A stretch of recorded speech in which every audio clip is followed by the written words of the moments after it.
So welcome to the third episode of the Data Enrichment Pod. And today we're going to do a little bit deep dive into the publisher side of marketing data. I have quite an extensive experience of this firsthand. I worked at one of Sweden's biggest media houses and a development company that was responsible to serve over 100 news websites with new digital solutions, new digital products, and one of those projects was data enrichment and sharing data across different publisher domains. And this, I think, was one of the best initiatives that Swedish publishers ever done, because it's a huge challenge to kind of solve on your own, and instead they banded together to help solve it. And this is something that I've built on with my company, and this is also kind of where our whole business stems from. And we are still serving Swedish publishers, and we can also support global publishers with this type of service. As the programmatic ecosystem has evolved, this means also that the scalability of digital marketing solutions is huge. And this is also something that I'm really passionate about, that trying to solve a problem that is so great that it's actually fragmenting the whole marketing ecosystem, where publishers everywhere are struggling to keep their data relevant and keep their inventory relevant. And everyone sees that kind of the big competition for publishing houses, national or actually global, is the marketing channels, Google, Facebook, Apple, and so on. And I think that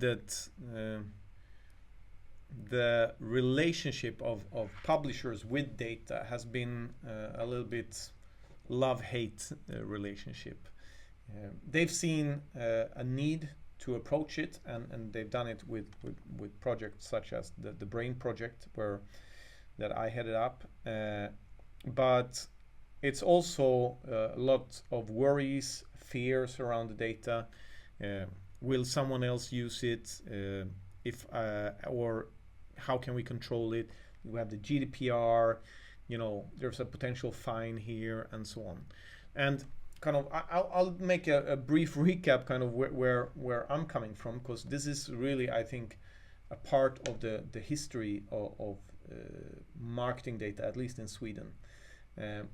And when the Brain project first was initiated, there was really a consensus amongst a lot of different Swedish publishers that, we need to approach data somehow.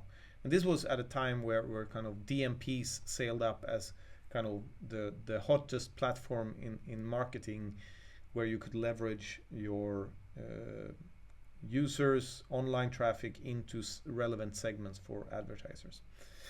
And in the Brain project, the first we did was actually to try to find some DMP to use, and we landed on the Crux DMP that later became the Salesforce DMP.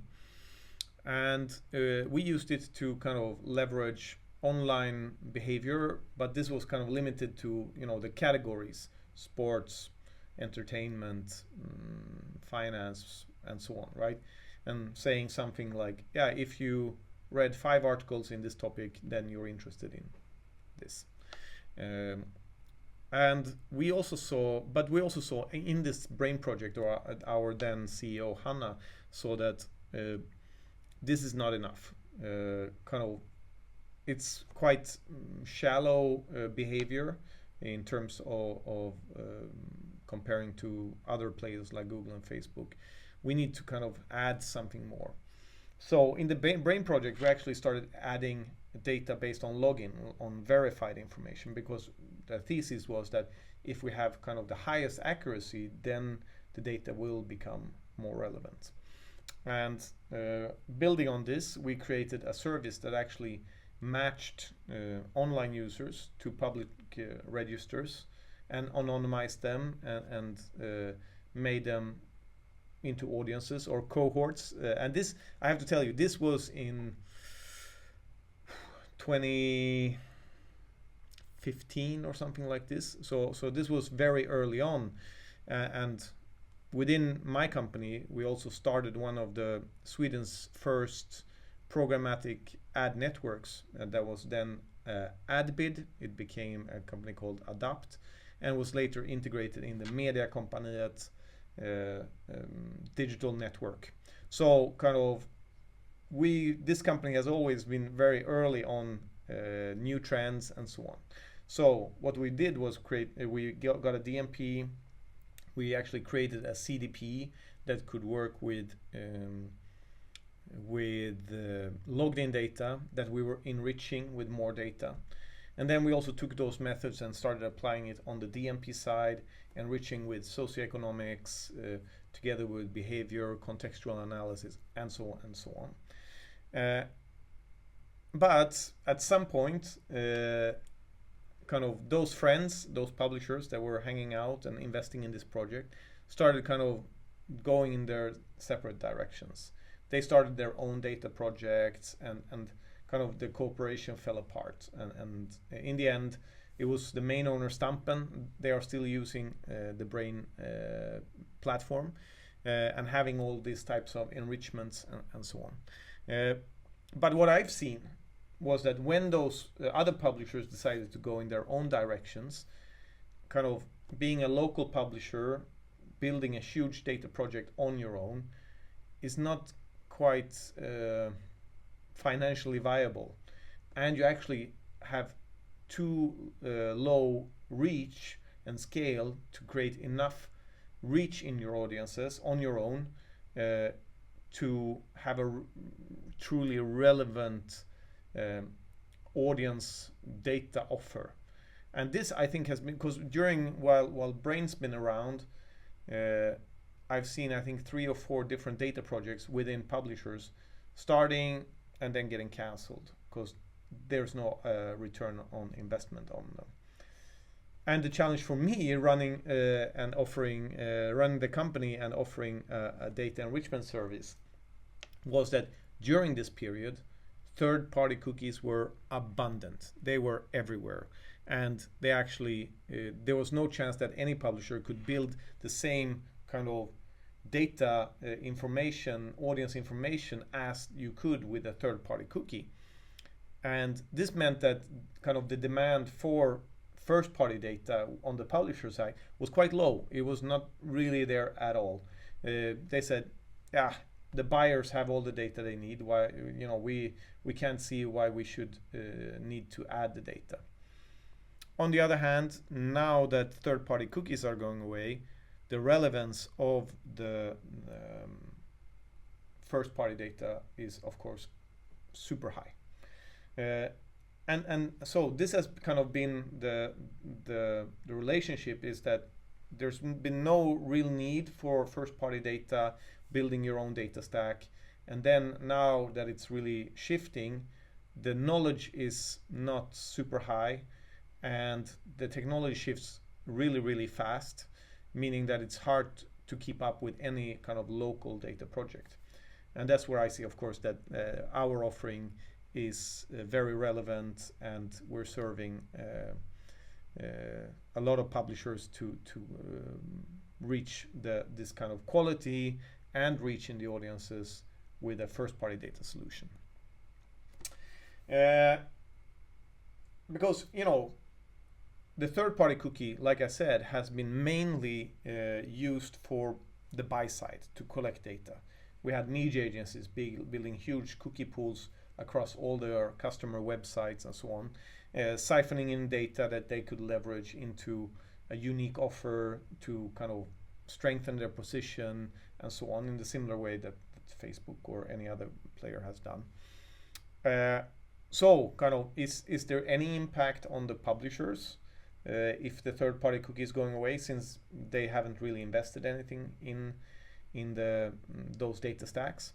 And I would say yes, because I've been out there talking to publishers, and what they are realizing is that without third-party cookies, without access to good quality data on the buy side, there's actually a risk that the relevance of the publisher ad inventory is reduced, and a risk that more and more money will end up in those silos that are Google, Facebook, and TikTok and whatever, that they will still have a valid data offer, but the relevance for display and programmatic video and so on might be reduced. This is a worry that I hear when I'm out there talking to customers. And I think that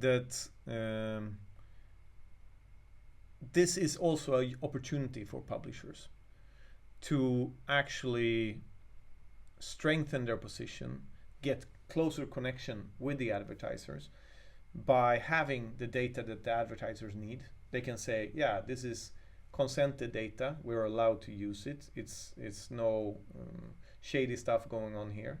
It's built on our own content, it's based on our own logged in users, and it's data that we can match to your own customers.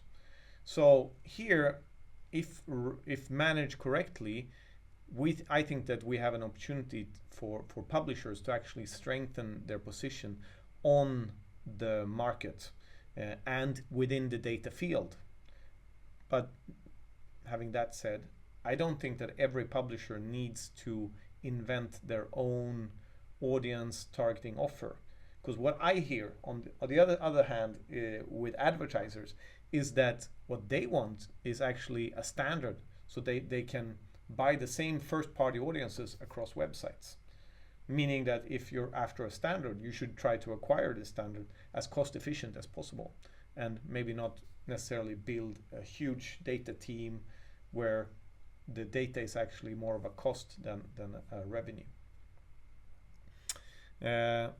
And I think that as I would say with anything, not only data and not only marketing data, how should you approach this as a publisher?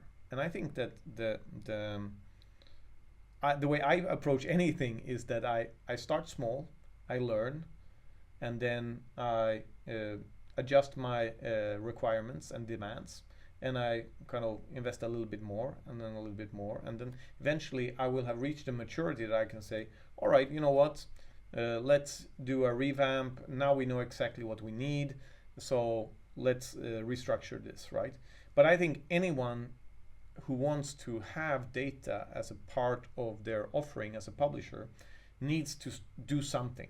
Start small, acquire some kind of service that starts at least collecting information so that you can learn what audiences do you have that are relevant to your advertisers. And here it's about matching advertisers to your audience, right?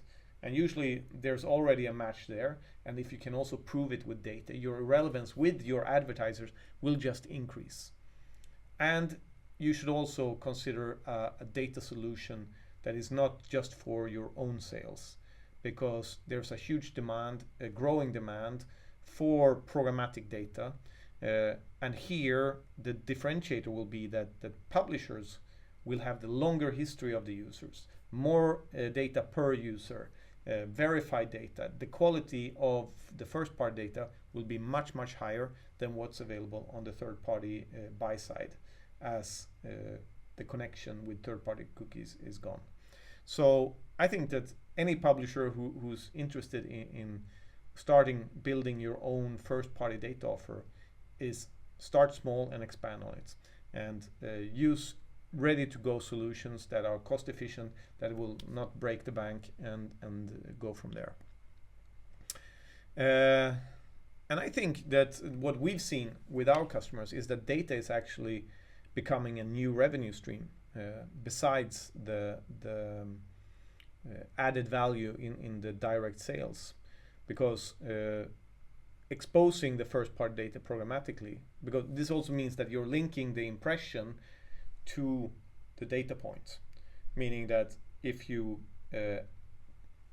expose the information, the audiences, programmatically, they are still linked to the impressions on your own websites, meaning that you're upselling with a CPM value on the data and getting the impression as well. So kind of making sure that you have a wide distribution of the data as possible, I think is that you're not thinking just we want to sell those audiences through our direct sales. If you want to leverage it properly, it needs to connect on the programmatic level as well.